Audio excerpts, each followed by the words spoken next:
2 ते 3 किलो शेण, पाव ते अर्धा लिटर ताक, 1 ते 2 लिटर गोमूत्र, पाव ते अर्धा किलो बेसन, वडाच्या झाडाखालची थोडीशी माती, अर्धा किलो गुळाचे पाणी, हे आपण मिसळून मिश्रण करणार आहोत।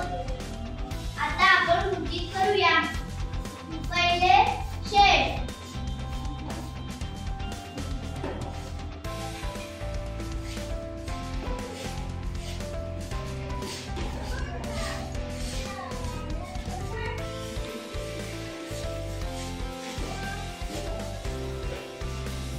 त्यानंतर ताक,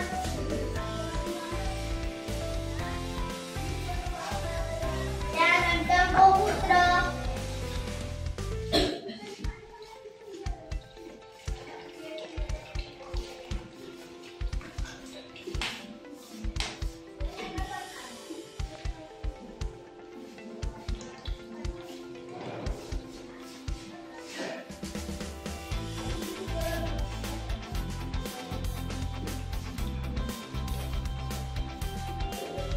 त्यानंतर बेसन,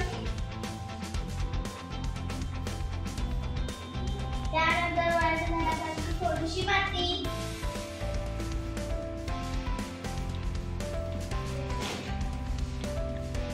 त्यानंतर गुळाचे पाणी,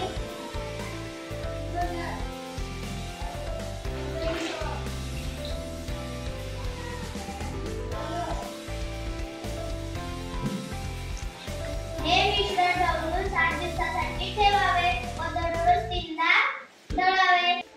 आता आपण जीवामृताचे फायदे बघूया। आपण जर 200 लिटर पाण्याचे जीवामृत तयार केले तर ते एक एकर जमीन शेतीसाठी उपयुक्त आहे। त्यामुळे जमिनीची सुपीकता वाढते आणि खत वाढते।